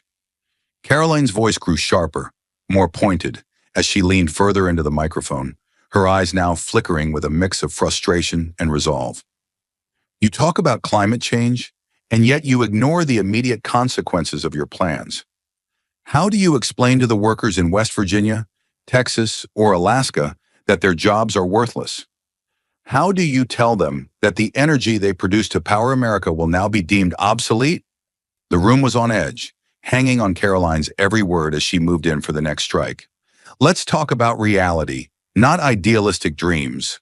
Renewable energy is not ready to meet the huge demands of this nation. Do you honestly believe we can replace fossil fuels with wind and solar overnight? This is not a fairy tale, Jasmine. You can't just flip a switch and expect everything to be fine. We would lose millions of jobs. The economy would collapse under the weight of an unrealistic transition. People would suffer, real people. And you'd be sitting pretty, looking out at a system you destroyed from the comfort of your office." Caroline's words were punctuated with the weight of cold, hard facts, but she wasn't done. She leaned back, a smug smile curling at the corners of her lips. "Maybe instead of lecturing us on saving the world, Jasmine, you should try spending a day in the real world. Maybe you should go work at one of these renewable energy companies you're so fond of, where you can preach about saving the planet, but you won't have to worry about putting food on the table for your family. Perhaps there, they don't care about the people who are the backbone of this country, the ones who get up every day to do the jobs no one else will." The room grew heavier with tension as Caroline's words hung in the air. It wasn't just a policy debate anymore. It was a personal attack, a jab at Jasmine's commitment to the very people she claimed to protect. Caroline's mocking tone aimed directly at Jasmine's character, challenging her to back up her ideals with the gritty, everyday realities of the working class. The stakes had shifted. This wasn't just about the future of energy anymore. It was about the battle for what America stood for. Would it be Jasmine's vision for a cleaner, more equitable future, or Caroline's belief in the pragmatic, hard-hitting reality of American capitalism? The tension was suffocating, Every word now felt like it was a step closer to the inevitable collision. Jasmine Crockett's eyes narrowed as she listened to Caroline's rebuttal, but instead of responding immediately, she took a breath, collecting her thoughts. There was a weight behind her next words, something more personal, something that had shaped her entire perspective on climate change and environmental justice. The room grew heavy with expectation as Jasmine shifted in her seat, her voice calm but tinged with a quiet intensity. "I've been to the places you keep ignoring, Caroline," she began, her words cutting through the tension in the room. "I've been to a small town in Texas, a town that had never seen a storm like the one that hit them just a few months ago. It wasn't just a flood, it was a devastation. People lost everything, everything, homes, businesses, memories, and some even lost their lives." Jasmine paused, letting the weight of her words hang in the air. She could still feel the sting of the devastation she had witnessed. The people who had suffered, the look in their eyes as they realized their lives were irreparably changed. "The water came in so fast, Caroline. People had no time to prepare. Families trapped in their homes as the floodwaters rose, faster than they could escape. It wasn't a gentle rainfall. It was a torrent that ravaged everything in its path. And these people, the ones most affected, they didn't ask for it. They didn't ask for their homes to be swallowed by water, their businesses wiped out in a matter of hours."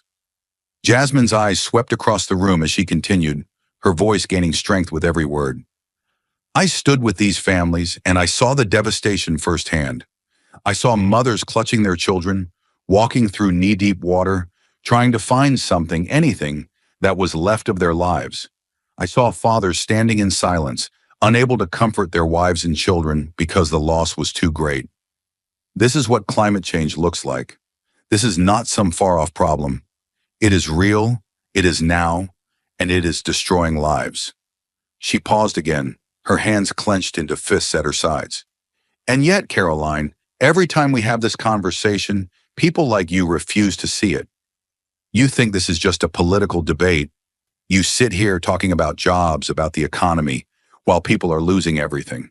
The working class, the vulnerable, the people who have been ignored for decades, those are the ones paying the price. It's not the corporate CEOs, the people with the power to escape these disasters. It's everyday Americans struggling to survive." Jasmine's voice dropped, now steady with the weight of what she was about to say. "I'm not talking about abstract concepts here. I'm talking about real people, Caroline. These are not numbers on a page. These are families who have lost everything to something that we could have prevented. We've known about the risks of climate change for decades. We've had the warnings. And now we are seeing the consequences of inaction. And you want to sit here and tell me that we should keep doing the same thing? That we should keep pouring money into the same industries that are causing this destruction? That's not a solution. That's neglect. That's irresponsibility." The room was silent now, every person hanging on Jasmine's words. There was no denying the passion, the urgency in her voice. "You talk about jobs, Caroline. But what good are those jobs if the very land we live on becomes uninhabitable? What good are jobs if the air is toxic, the water is poisoned, and the earth is collapsing beneath our feet? What good are any of these policies if the people who depend on them are dead or displaced?" She paused, taking a moment to steady herself, her hands trembling slightly as she gripped the edge of the table. These people didn't ask for this. They didn't ask for their homes to be destroyed, for their communities to be drowned by the very fossil fuels that have been allowed to run rampant for decades. But they're the ones who are suffering, and you can't ignore that. You can't just brush it aside because it's easier to protect the profits of the rich than to protect the lives of the vulnerable. Her voice was quieter now, but no less forceful. "I'm here because they can't be here. I'm here to fight for them, because they have no voice in this debate, and I will not sit back and let you or anyone else continue to deny them a future. We have to take action now. Not tomorrow, not next year. Now." There was a pause, a long silence that seemed to stretch on forever, as Jasmine's words sank into the room. The weight of her message hung in the air, undeniable and heavy. But just as the moment seemed to settle, Caroline's voice cut through the silence, dripping with sarcasm and dismissiveness. "Ah, so Jasmine went to visit a flood zone," Caroline smirked, leaning back in her chair. How very noble. I'm sure you think that makes you some kind of expert on how to run the country. I can just imagine you walking through the streets, talking to these poor, devastated people, and thinking that you have all the answers. You're trying to convince us that we need to take radical steps now, because if we don't, we'll be drowned in water. Her tone was biting, mocking. Maybe you should think about it, Jasmine. Maybe you should slow down and consider the consequences of your rushed solutions. Because if we move too quickly, we'll sink this economy before we ever get a chance to fix the environment. Jasmine's eyes flashed with a mixture of anger and determination. Caroline's words may have been laced with sarcasm, but Jasmine wasn't about to back down. This was a battle that had gone beyond politics. It was about lives, and Jasmine wasn't finished yet. As Jasmine's impassioned words still echoed through the room, Caroline Levitt sat with her arms crossed, a calm smile curling at the corners of her lips. It was clear that Jasmine's emotional appeal hadn't shaken her. Instead, it seemed to fuel her next move, sharpening her focus. The energy in the room shifted. Jasmine had opened the door, but Caroline was prepared to shut it with precision. "Let me be clear, Jasmine." Caroline's voice broke through the tension, cold and calculated, each syllable deliberate and sharp. "You're painting a pretty picture, but you're not living in the real world. The reality is, your policies will cause a massive disruption in the energy sector.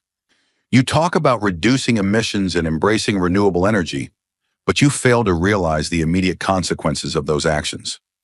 She leaned forward slightly, her gaze unblinking, every word carefully chosen to drive the point home. "What you're proposing, cutting fossil fuel production, will not lead us to a cleaner, more sustainable world.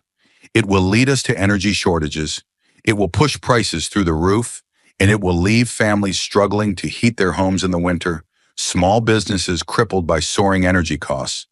You think the solution is that simple, but it's not. Real Americans, the ones who live paycheck to paycheck, are the ones who will pay the price for your idealistic policies." Caroline's voice grew stronger, the force of her argument building with each word. "You're asking us to throw away decades of progress. The energy sector is the backbone of our economy. Millions of jobs depend on it. You want to replace it with what? Wind turbines and solar panels? Do you honestly believe they can handle the demands of an economy this size?" Her voice rose and she paused, letting the question hang in the air. "We need a balance, Jasmine. We need energy security, not a fantasy. You want to create a world where energy is a luxury, not a right?" The room was heavy with the weight of Caroline's words. She wasn't finished, though. She shifted in her seat, eyes cold and unwavering. "We need to focus on sustainable development, Jasmine, not just for the environment, but for our economy. The government's role isn't just to protect the environment, it's to protect the American people. That includes jobs, families, and ensuring that the people who rely on fossil fuel industries don't get left behind in your rush to be green." Caroline's eyes locked onto Jasmine, the tension between them palpable. She knew how to push where it hurt, and she didn't let up. "You talk about helping the poor and marginalized, but your policies will leave them struggling. How do you tell a father in Pennsylvania, working in the coal mines, that his job is no longer valuable? Or the truck driver in Alabama whose livelihood is tied to gasoline? What will you say to them when their bills skyrocket because you've pushed us into an energy crisis?" With a final biting sneer, Caroline leaned back in her chair, clearly satisfied with her attack. "And with all due respect, Jasmine," she said, the sarcasm evident in her tone, "it seems like you've never really understood the real world, because in that world your ideas come with a huge price tag. You can't just tear down the very industries that power this country without causing massive collateral damage. People will lose their jobs, their homes, and their futures, and you'll be sitting in your office trying to make the world look better while they're left to pick up the pieces." Caroline's words rang out, each syllable carefully calculated to weaken Jasmine's argument. The room felt charged as the two women locked eyes, the contrast in their ideologies almost palpable. Jasmine had fought for a vision of hope, of action against climate change. But Caroline had just offered a harsh dose of reality, and now the battle was no longer just about policies. It was about two worldviews, clashing in the most public and high-stakes arena. The tension in the room reached its peak as everyone waited to see how Jasmine would respond. The room was charged with an undeniable tension as Jasmine Crockett's words hung in the air, heavy with urgency. But Caroline Levitt, never one to back down, seized the moment, her gaze steely and unwavering as she prepared to respond. She leaned into the microphone, her voice cool and controlled, but laced with the venom of someone who had spent her career protecting the interests of the powerful. You keep talking about a transition to renewable energy, Jasmine. But let's face the facts, Caroline began, her tone dripping with condescension. What you're advocating for isn't a transition. It's a disaster waiting to happen. The words landed with a sharp, almost physical impact. Caroline's eyes never left Jasmine's, her voice growing colder with every word.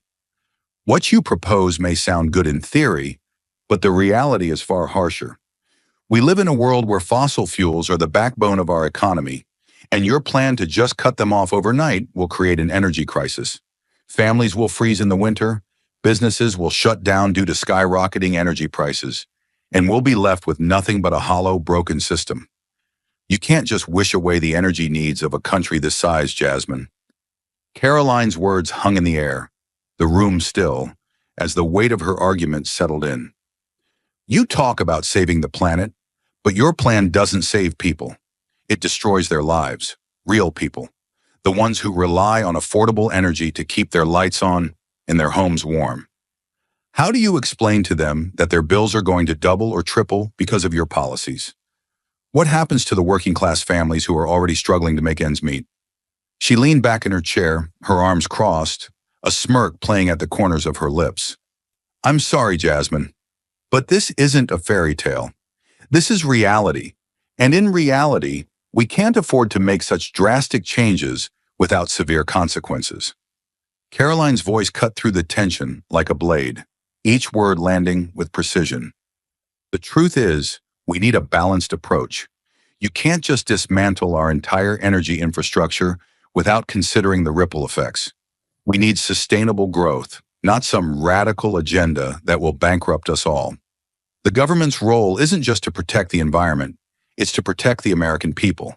That means jobs, that means energy security, and that means stability. With a final mocking smile, Caroline's voice dropped slightly in pitch, her tone dripping with sarcasm. And with all due respect, Jasmine, you clearly haven't thought this through. You want to lecture us on the environment, but you're too busy imagining a perfect world where we can just turn off fossil fuels and flip a switch to renewable energy. The real world doesn't work like that. Maybe you should spend less time preaching to the choir and more time learning how to handle a natural disaster, because right now, that's the reality we're living in. Your idealism is going to get a lot of good people hurt. Caroline's words struck hard, but Jasmine wasn't going to let her mockery derail her mission. She stood her ground, her expression hardening as Caroline's dismissive tone reverberated in her mind. Jasmine's voice cut through the room, clear and unwavering. It's easy for you to dismiss these issues when you're sitting at the top, Caroline. It's easy to talk about a balanced approach when you don't have to live with the consequences of inaction. But what I've seen, what I've witnessed, is not some abstract theory. It's families losing everything they've worked for, lives being destroyed because of climate disasters that could have been mitigated. And for you to sit here and suggest that we should keep waiting, keep dragging our feet while people suffer, is a disgrace. Her voice rose with the fire of someone who had seen too much, fought too hard, to back down now. You want to talk about the economy, Caroline? Well, what good is an economy if the earth beneath our feet crumbles? What good are jobs if the entire planet is falling apart around us? Jasmine's gaze never wavered, her resolve as strong as steel. I'm not asking for an overnight change. What I'm asking for is leadership. What I'm asking for is a government that will fight for the future, not protect the interests of a few corporations who are too greedy to care about the damage they're causing. The room held its breath, the weight of the exchange hanging thick in the air. Caroline had made her case, but Jasmine wasn't done yet. The battle wasn't just about policies, it was about who America would stand with, the corporations profiting from the destruction of the planet, or the working-class families who were suffering in silence. And Jasmine was determined that the people's voices would be heard. As the weight of Jasmine Crockett's last statement echoed in the room, she knew she was standing on the edge of something monumental. The room was silent, hanging on her every word as she prepared to make her case. She had already laid out the human cost of climate change, but now it was time for the data. The numbers that Caroline Levitt and the rest of the room couldn't ignore. Jasmine took a breath, steadying herself. "Let's talk about facts, Caroline," she began, her voice unwavering, each word deliberate and forceful. "The scientific community agrees. The severity of weather-related disasters has increased exponentially in the past several decades, and climate change is the driving force behind this rise. Over the last 40 years, the number of severe weather events in the U.S. has doubled, and these events are becoming more destructive, causing catastrophic losses for communities across this country." Her eyes swept across the room, making sure her words reached every corner. She wasn't just speaking to Caroline anymore. She was speaking to everyone in that room. In 2020 alone, natural disasters in the U.S. cost us over $95 billion in damages.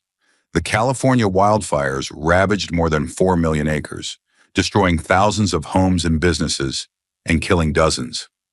And let's not forget Hurricane Laura, the most powerful storm to hit the Gulf Coast in 15 years, displaced over 500,000 people and caused an estimated $19 billion in damage. The numbers are staggering, but what's worse is the human toll. Families are losing everything, communities are being displaced, and lives are being destroyed. Jasmine's voice dropped, carrying a weight of quiet intensity. These aren't just figures in a report. These are the real consequences of inaction. These are the lives of people who are not responsible for the situation, yet they are the ones who pay the price the hardest. It's not the corporate elites or the billionaires who are losing everything. It's the working-class families, the low-income communities, the people who can't afford to rebuild when their homes are swallowed by floodwaters or burned to the ground. They are the ones who need us to act, and they need us to act now. The air in the room seemed to hold its breath, every person aware of the depth of what Jasmine was laying out. And then, like a sharp knife slicing through silk, Caroline's voice cut in, dismissive and calm, but laced with a quiet contempt. "It's easy to throw numbers around, Jasmine," she said, her voice smooth but sharp. "But let's talk about where those numbers come from. You say these disasters are caused by climate change, but how do we know for sure? After all, some of these extreme weather events have always happened, long before the world started worrying about carbon emissions." Caroline's words were a direct challenge, a calculated deflection that sought to undermine the research Jasmine had presented. Hurricanes, floods, wildfires, these are natural events, Jasmine. They've been happening for centuries. You want to blame it all on human activity, but maybe you should consider that nature plays a role too. After all, natural cycles have existed long before we started burning fossil fuels. Jasmine's hands clenched, the sting of Caroline's skepticism biting deep, but she refused to let her own anger take over. "Yes, Caroline, nature has its cycles. But what you're missing, the very core of the argument, is that human activity has accelerated these cycles. We are seeing weather patterns that go beyond what nature can explain. Human impact has exacerbated every single disaster we've seen in the last few decades.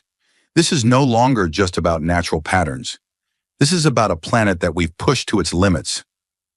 Jasmine's words came with an undeniable force, her gaze locked onto Caroline as she spoke. "We've pumped billions of tons of carbon into the atmosphere. We've cut down forests. We've polluted our oceans. And now we are seeing the consequences. These are man-made disasters, Caroline. They are the direct result of our actions. You can't hide behind the idea that these are just natural occurrences anymore. The world has changed, and we are the ones who changed it." Her voice softened, but the power of her conviction remained. "The evidence is irrefutable. The Intergovernmental Panel on Climate Change states that if we do nothing, we will face even worse consequences. Rising sea levels, more frequent and more intense storms, agricultural failures. These are not theories, Caroline. These are real events that are already affecting millions. And the longer we ignore this, the more damage we will cause to the very people we claim to care about." Jasmine took a steadying breath, her expression resolute. "You can choose to deny the truth, Caroline, but the truth is out there, and the people are suffering because we've failed to take action. The question is, how long will we continue to let these real people pay the price for our inaction? The facts are clear. It's time to make a change. The room was deathly silent, the weight of Jasmine's words hanging in the air. Caroline's challenge had been met with factual certainty, and it was clear that the battle was no longer just about policies. It was about truth, justice, and the future of a planet teetering on the brink. The air in the room had thickened with tension, each word between Jasmine Crockett and Caroline Levitt only adding fuel to the fire. But Jasmine wasn't backing down. She had spent years fighting for this moment, the chance to change the course of history. She knew the stakes were high, but she wasn't here just to argue. She was here to offer solutions. Taking a deep breath, she steadied herself, her voice now clear and determined. "We can't keep living in the past, Caroline," Jasmine began, her gaze piercing the silence. "You talk about the cost of change, but let's talk about the cost of doing nothing. The cost of lives lost in floods, in wildfires, and in heat waves. These are the real costs we're paying for our inaction." She paused, feeling the weight of her words settle into the room, then continued. "The solutions are out there. We can transition to a clean energy economy, and it's not just possible, it's necessary. We need massive investments in renewable energy infrastructure, solar, wind, and geothermal, that will power our nation for generations to come." Jasmine's hands moved, each gesture punctuating her argument. "We need to invest in modernizing our energy grid to handle the demand of the future. We need to provide incentives for companies to shift from fossil fuels to clean energy sources. This isn't just about saving the environment. It's about creating new jobs, industries, and a future where America leads the world in green innovation." Her voice was unwavering, carrying the weight of her vision. This transition isn't some far-off dream. It's something that can start today. And with the right policies in place, we can ensure that workers in the fossil fuel industry aren't left behind. We can train them for the jobs of tomorrow in clean energy sectors that will thrive in a sustainable economy. The room seemed to lean in, the magnitude of her words hanging heavily in the air. Jasmine wasn't offering a pipe dream. She was offering a path forward, and the audience was listening. But Caroline Levitt, never one to back down, was ready with her rebuttal. Her face remained calm, but her eyes burned with the fire of someone who had staked her position. She adjusted her microphone, then turned to Jasmine with a cool, almost dismissive smile. "So, now we're supposed to believe that solar panels and wind turbines are the answer to all of our problems?" Caroline's voice dripped with sarcasm. "I'm sorry, Jasmine, but you're not living in the real world. You want to take America from being the world's leading energy producer to a nation that's dependent on the weather for our power?" Caroline leaned forward, her tone intensifying. "You want us to think that we can just snap our fingers and suddenly have an entire green economy without considering the consequences. What do you think happens when we go full throttle on renewables? We push energy prices through the roof, we put thousands of workers out of jobs, and we risk leaving our economy in shambles. This isn't just about the environment, Jasmine. It's about the real people who will be crushed under the weight of these radical changes." Her eyes narrowed as she prepared to land the final blow. "And let me guess, the people who will suffer the most are the ones you claim to care about, right? The working class, the people who can't afford to have their electricity bills double or triple because we've bet the farm on technology that doesn't even work in many parts of the country. You can't just replace fossil fuels with wind and solar, not when the clouds roll in, when the wind doesn't blow, and when energy demands skyrocket." The mocking tone of Caroline's last sentence hung in the air, her smile widening, knowing she had made her point. She leaned back in her chair, crossing her arms with a victorious glint in her eyes, waiting for Jasmine's response. Jasmine's expression hardened, but her voice remained steady, undeterred by Caroline's taunts. "You want to talk about the real world, Caroline?" she said, her words cutting through the tension. "The real world is one where people are already suffering because of climate change. The real world is one where entire communities are being destroyed by wildfires and floods. And the only thing holding us back from a better future is politicians like you who refuse to act." Her eyes flashed with fire as she met Caroline's gaze. What I'm offering isn't a dream. It's a reality that we can build today, and if we don't start acting, we won't have a tomorrow. People are dying, Caroline, and I'm not going to sit here and let you deny that. The room was silent now, the weight of Jasmine's words settling like a thunderclap after the storm. She had made her case, and there was no turning back. The fight was on, and both women knew it. This wasn't just a policy debate.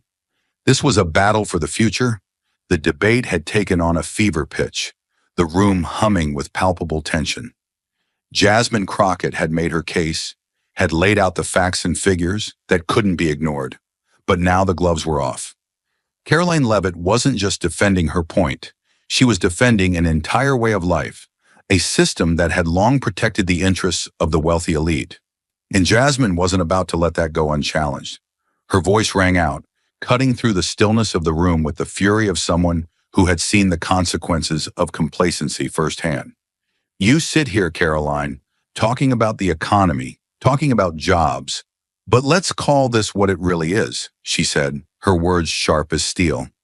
You're here protecting the interests of the big energy corporations that have been profiting off of fossil fuels for decades. You're sitting pretty, making deals with the very companies that are poisoning our air, our water, and our planet. You're letting them continue to profit while the rest of us, the people, are left to deal with the aftermath. Jasmine's voice dropped, taking on a dangerous edge, her eyes fixed firmly on Caroline. You're standing in the way of real progress because your pockets are lined with the blood money of these energy giants. And you'll stand here smiling and pretending to care about the working class, while in reality, it's those very working class people who are suffering because of the system you want to protect. You defend the very companies that are destroying the future of millions of families across this country, all while they line their pockets and leave us with a burning planet. The air felt like it was vibrating, the weight of Jasmine's accusation hanging in the room like a cloud. Caroline's face hardened, her expression shifting from calm to something colder, more calculated. She opened her mouth, her response poised, ready to strike back with the precision of someone who had fought in the trenches of political warfare for years. Let me make something clear, Jasmine, Caroline said, her voice now dripping with sarcasm, each word carefully measured. This isn't about protecting energy corporations. This is about reality. You're using the fear of climate change to push an agenda that will destroy the economy. You've made this a political game, and now you're trying to use environmentalism as a weapon. You're pretending to care about the working class, but your policies will lead to job loss on a massive scale. Small businesses will go under, people will lose their livelihoods, and the cost of living will skyrocket. And for what? To push through an ideological agenda that doesn't take into account the very real consequences for people who can't afford your idealism. Caroline's words were like a sharp jab, aimed directly at Jasmine's heart. The room went silent for a brief moment, the weight of her words settling in. Jasmine, however, wasn't about to back down. She could feel the injustice of Caroline's words swirling in the air, and she wasn't going to let it stand. You call it a game, Caroline. Jasmine's voice was low, but every word was infused with the intensity of a fighter who had nothing left to lose. This isn't a game. This is life and death. You want to play politics with people's lives. But I'm not here for that. I'm here for the families that have lost their homes to fires, the children who breathe in toxic air, the communities drowning in floodwaters. Those are the people I'm fighting for. She stepped forward, her eyes locking onto Caroline's, her voice filled with raw emotion. So don't tell me I'm playing politics. I'm here to end the game that's been rigged by people like you. People who would rather let the corporate elites profit than protect real people. The room was electric, the tension so thick it felt suffocating. Caroline, however, didn't flinch. She leaned back in her chair, arms crossed, a cool smile curling at the corners of her lips. You can keep calling me a corporate shill, Jasmine. You can keep throwing around your accusations. But at the end of the day, the real consequences of your policies will fall on the average American. The people who can't afford to pay the price of your radical ideas. You'll stand here, talk a good game, but when it comes time to actually make it work, You'll have nothing but destruction in your wake. Jasmine's chest tightened with the weight of Caroline's words, but there was no time to back down now, no time to hesitate. This was about the future, and Jasmine wasn't about to let Caroline's lies go unchallenged. The battle had just begun, and Jasmine knew there was no turning back. As the exchange between Jasmine Crockett and Caroline Levitt continued to simmer, the weight of their words rippled far beyond the walls of the Capitol. The debate was no longer confined to the hearing room. It had spread like wildfire across the nation, igniting passions, fears, and divisions among the public. Jasmine's arguments, fueled by hard facts and undeniable evidence of the growing climate crisis, had garnered significant support from environmental groups and communities already feeling the effects of climate change. Polls taken in the days following the hearing showed overwhelming support for her clean energy initiatives, with 60% of respondents agreeing that action on climate change should be the top priority for the government. People were tired of seeing their cities burn, their homes flooded, their future hanging by a thread. They recognized the urgency in Jasmine's words and felt that the only way forward was to embrace a sustainable green economy. But the fight was far from one-sided. Caroline Levitt's message had found a powerful echo among a significant portion of the working class, especially in industries that depended on fossil fuels. For them, the idea of a swift transition to renewable energy was more than just a policy. It was a direct threat to their livelihoods. As the surveys indicated, nearly 40% of respondents were deeply concerned that such policies would lead to job losses and higher living costs. The middle class, particularly in regions reliant on coal and oil, viewed Jasmine's proposals with skepticism, fearing that her agenda could destabilize the very economy that had kept their families afloat for generations. The divide was clear, and it was growing wider by the day. On social media, debates erupted with brutal intensity. Hashtags like #GreenFutureNow and #SaveJobs dominated trending feeds, with people on both sides of the issue passionately voicing their opinions. In TV interviews, experts lined up on both sides, each defending their stance with fervor. But as the conversation swelled, Jasmine felt the weight of something deeper, a public discourse that had become entangled with personal and political identities, with her own ideals being twisted into something dangerous. The media coverage, now saturating news outlets, was both a blessing and a curse. On the one hand, Jasmine's messages about the urgent need for climate action were reaching millions. Interviews with her were broadcast across multiple platforms, her words finding their way into homes across America. But with the spotlight came a frenzied pushback from corporate-backed outlets that amplified Caroline's arguments. In the days after the hearing, Jasmine's calls for change were juxtaposed with headlines warning of economic collapse, job losses, and the destruction of American industries. Conservative pundits on Fox News and right-wing blogs pounced on every word, spinning the debate into a battle between economic survival and environmental overreach. Yet despite the barrage, Jasmine remained unshaken. Her message was clear. The people who would suffer the most from climate change were not the billionaires or the CEOs. They were the working-class families she had spent her entire career fighting for. And as the debate continued to unfold across platforms, from the conservative outlets to the progressive channels, she knew one thing for certain: she was not backing down. As Jasmine Crockett's calls for climate action were broadcast to millions of viewers, she knew that the battle for the future was now far bigger than just this one hearing.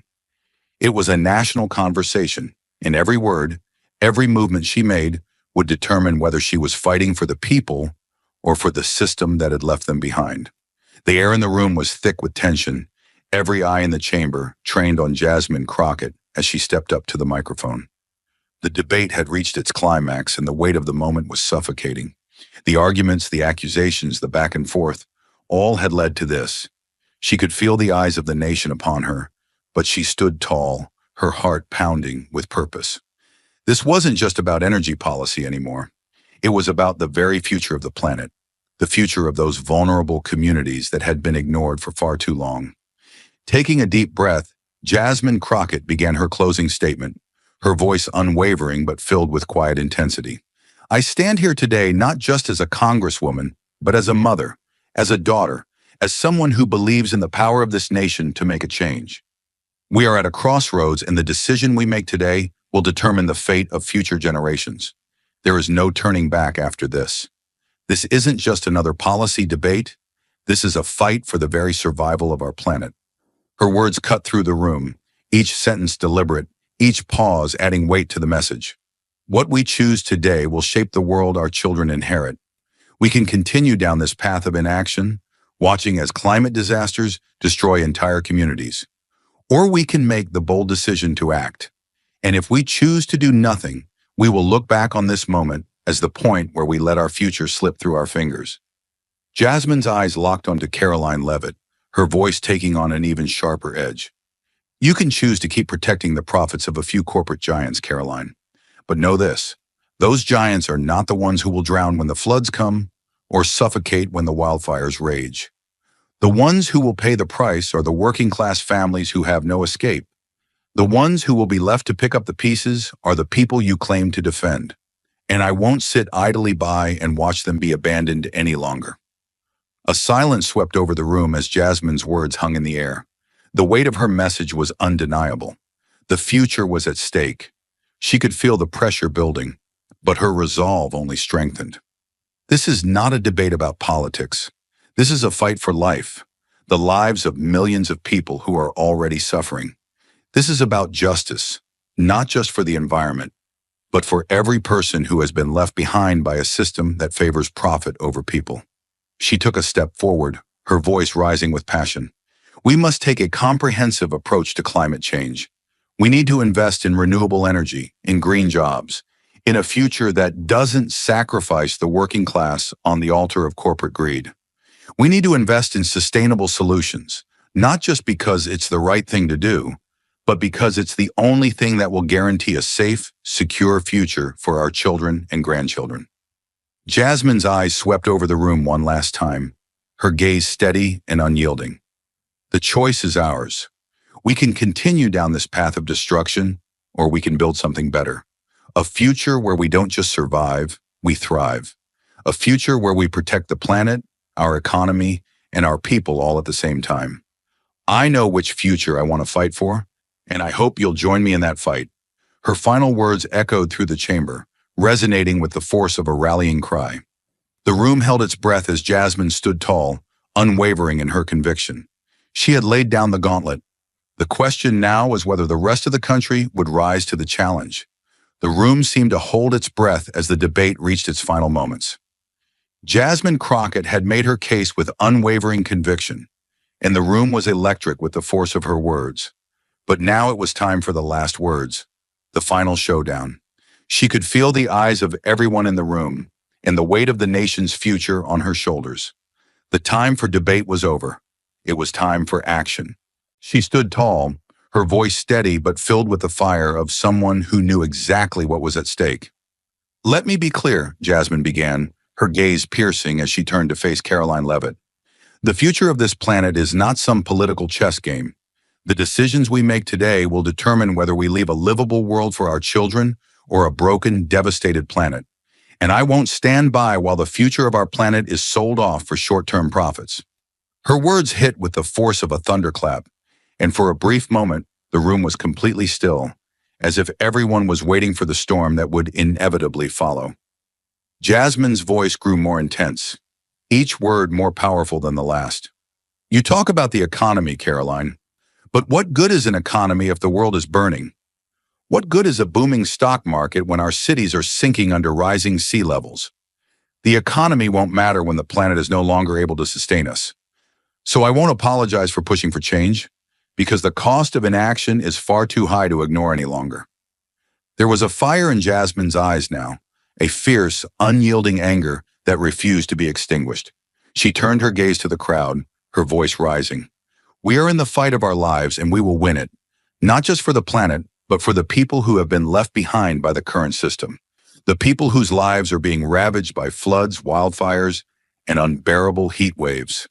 These people are counting on us, and we will not, turn our backs on them any longer."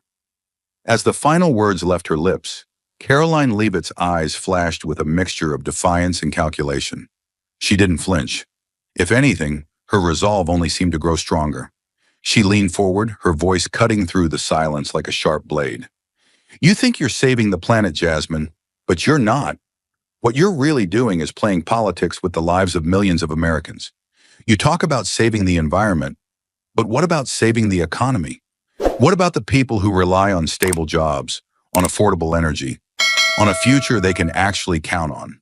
Caroline's voice rose in intensity, her words becoming sharper, more pointed. This isn't just about protecting the planet, it's about protecting the foundation of our nation, the very thing that allows us to be who we are. We cannot afford to sacrifice stability for an untested theory. The future of our economy must be our priority, because without it, there is no future, and your radical plans are threatening that future. The final words hung in the air like a challenge, and for a brief moment, both women locked eyes. The room was filled with an almost unbearable tension as the weight of their words settled in. The divide was clear, one vision of the future, rooted in sustainability and action, and the other grounded in economic security and stability. Jasmine's eyes never wavered as she stood tall, her voice unwavering. The economy is important, Caroline, but not at the expense of the planet. We can grow our economy, create jobs, and protect the environment, but we cannot wait any longer to act. The choice we face today isn't about choosing between the economy and the environment. It's about choosing to protect the future of every living thing on this planet. I know what side I'm on. The silence in the room was deafening as both women stood, each with their unyielding vision of the future. There was no turning back now. The tension reached its peak, and the question remained, which future would America choose?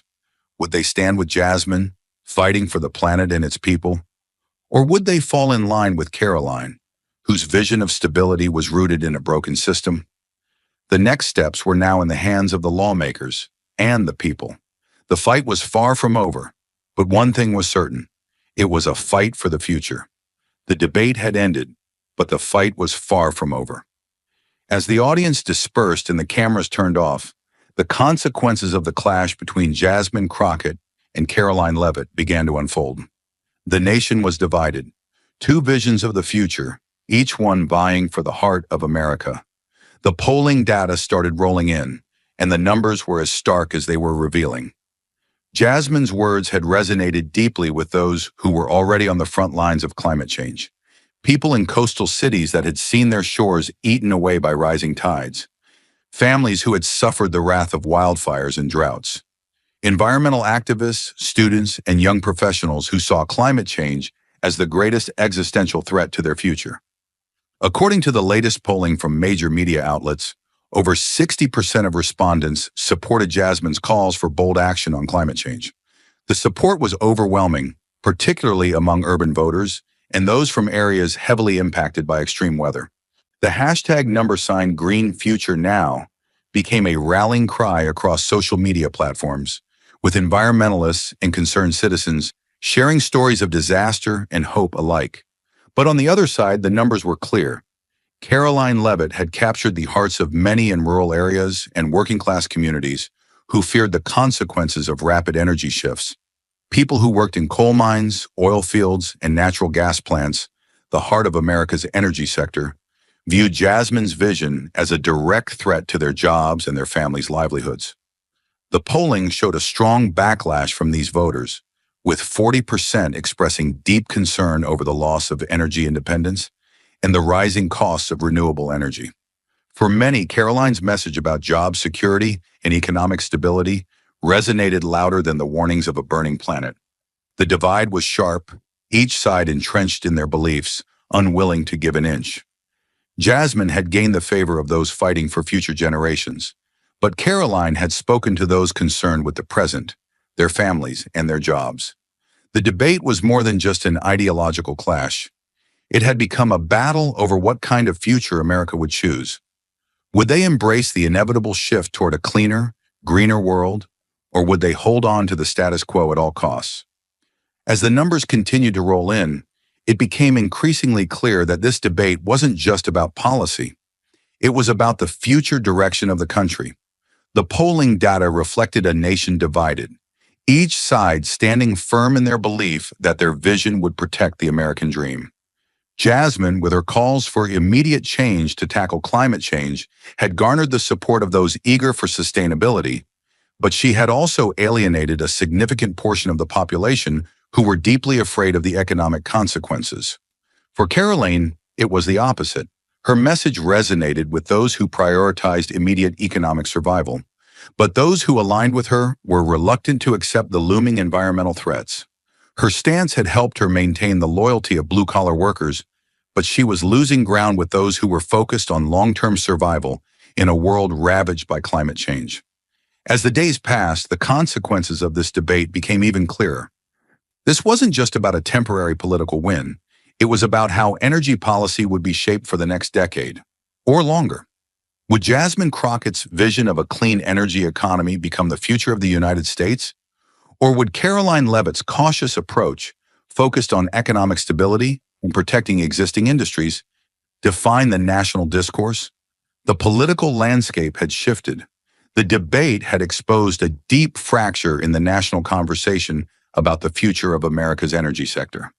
And as the political fallout unfolded, both women knew that this was only the beginning of a much larger battle, a battle that would shape the future of America's energy policy and global standing in the fight against climate change.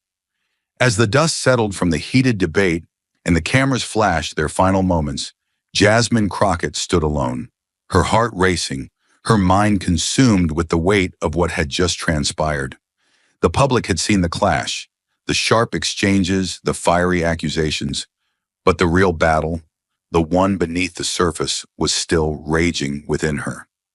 The fight wasn't just about energy policy or climate change. It was about justice, about the people who had been left behind for far too long, sacrificed for political gain, and it was a fight she was determined to win, no matter the cost. As she walked out of the chamber, the harsh glare of the cameras seemed like a distant echo. The real battle was on the streets, in the neighborhoods where families were drowning in floods, where children were choking on polluted air, where communities were torn apart by forces beyond their control. These were the people she fought for, the forgotten ones who had nothing left but hope. But hope, Jasmine knew, was fragile. It was something the powerful took from them every single day. As the days passed, the debate didn't end. The polling results had come in, but they were only a glimpse of the larger picture. Jasmine felt it in her bones, the way people's lives had been reshaped by decades of inaction.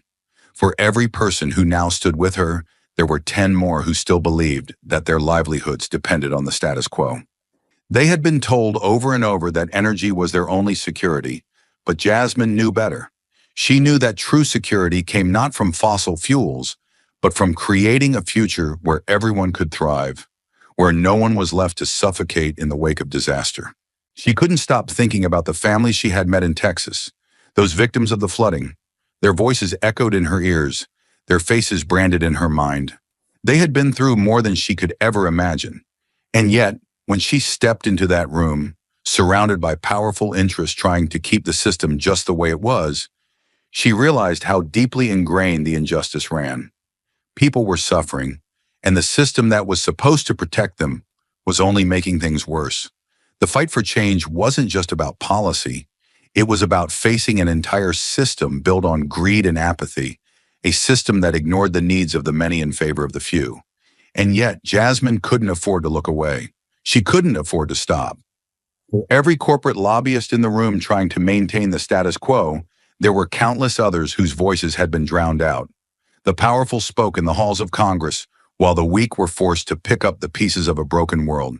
She could feel it, the weight of their suffering, and it was on her shoulders to change the course of history. No more false promises, no more waiting, no more excuses. She had to keep fighting, not just for those in front of her, but for everyone who didn't have a voice. The injustice was too great to ignore. The lives destroyed by climate change, the families losing their homes to floods and fires, were real. They weren't abstract concepts. They weren't political pawns in some corporate game. These were real people, people with names, families, dreams, and they were losing everything because of a system that valued profits over lives. Jasmine stood at the crossroads now. The path she was on was one of great difficulty, but it was the only one that mattered. This wasn't just a political battle. It was a moral imperative. The future of humanity and the earth itself hung in the balance. Jasmine knew that change would never come easy, but she had made a promise to herself and to the people she represented that she would never give up, never stop fighting, never let the injustice she witnessed every day be swept aside. This was her call to action, and she would answer it, no matter the odds. In this moment, Jasmine Crockett wasn't just fighting for policy. She was fighting for human dignity, for survival, and for the right to live in a world where every person, regardless of their background, could look toward the future and see hope, not despair. The real battle had just begun. Thank you for watching until this moment and for standing with us on this journey for justice. Your support means everything. Like, subscribe, and turn on notifications so you never miss what's next. And we'd love to hear your thoughts. Leave a comment below and let us know what moved you most in this story. Together, our voices make a difference.